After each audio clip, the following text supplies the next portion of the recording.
Hello mga kabusing! Welcome back to my vlog. So for today's video nga mga kabusing, ang ating pag-uusapan ngayon ay ang Miss Eco International at syempre Miss Aura International, na kung saan magbibigay ako ngayon ng komento at syempre reaction nga nung kaganapan niya kagabi sa Coronation Night. So let's start mga kabusing.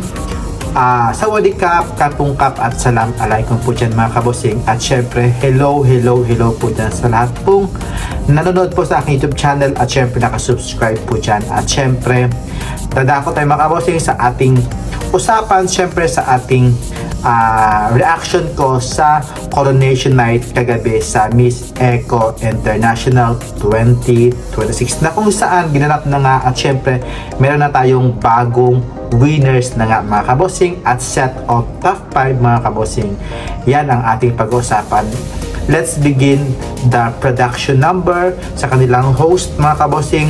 Syempre yung host natin na from Mr. Eco na si Kurt Cortez nga mga kabosing, na sobrang ganda na kanyang pagka-deliver, yung kanyang pronunciation, sobrang gwapo niya at ma-appeal talaga mga kabosing itong si Kit Cortez. At syempre, yung kanilang production number, yung kanilang stage, okay lang din mga kabosing.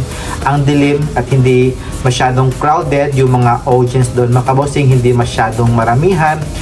Nasa table lang talaga sila. At syempre, yung tinanong na mga kabosing, yung kanilang top 21, syempre, pasok dyan ang ating pambato na si Gabby Carballo. At syempre, after that is sila ng evening gown competition nga mga kabosing, na kung saan nagrampas na doon sa stage para makapasok ito sa top 10 nga mga kabosing. At sad to say mga kabosing, ang ating pambato na si Gabby Carballo na hindi siya umarangkada sa top 10 nga. Why?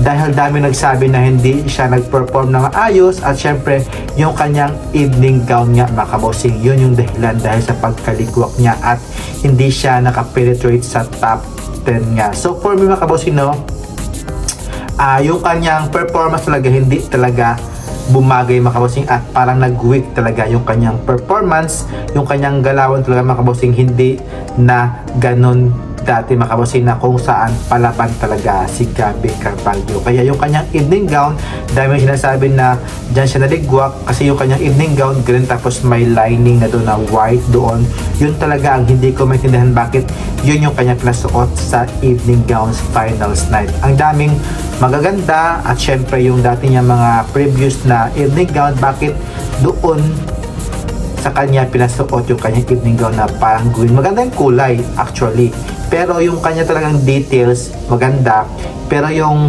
pag ika mo na sa mga buong candidates, hindi talaga siya nag-shine at yun talaga nakadistract yung kanyang puti na lining na parang pa-X doon, parang pero okay na sana mga kabosing, maganda yung details, pero hindi talaga siya bet ng organization yung kanyang evening gown. Kaya hanggang top 20 walang ating pambato na si Gabby Carballo. Kaya dami na nadismaya sa result. Yung sa winners from Mexico, congratulations, sabi niya Miss Cosmoc daw, Mexico daw yung tawag na. Syempre yung nag-first runner up dyan from Ukraine, at syempre nag-second runner up from Australia, yung third naman Indonesia, at syempre yung nag-fourth dyan from Brazil. Ayan. So ayan guys, at syempre sa Miss Aura naman tayo guys, na kung saan grabe yung aura, sobrang ganda kahit madilim, plakado talaga yung kanilang performance. Siyempre yung ating pambato from the Philippines, from Miss Aura, ang ganda.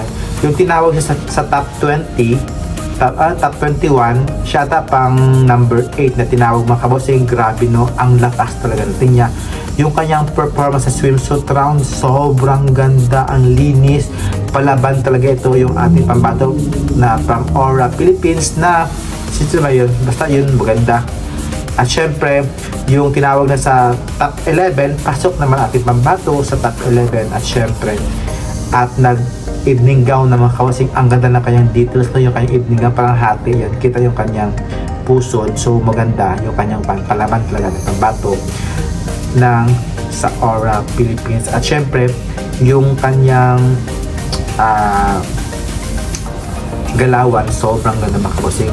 At syempre, nung natawag na lang top 5, hindi umaarangkada ang ating pambato at hindi siya napasama sa top 5, pero I'm so happy at naka top 10 siya mga kabosing. Kaya congrats, at syempre malay mo natin next year is makuha tayo sa top 5 nga mga kabosing. Kasi nung last year na tayo nag-corona, tapos nung last ulit nag top 5 nga mga kabosing. So ngayon top 10 lang muna tayo mga kabosing. Kaya I'm so happy at least naka top 10 at siya ang nakakuha ng Miss Ambassador of Aura nga mga kabosing. Kaya congratulations and happy ako mga kabosing sa resulta mga kabosing na Miss Aura. Pero sa Miss Echo, hindi ako masyadong na surprise at hindi ako masyadong nakatulaga.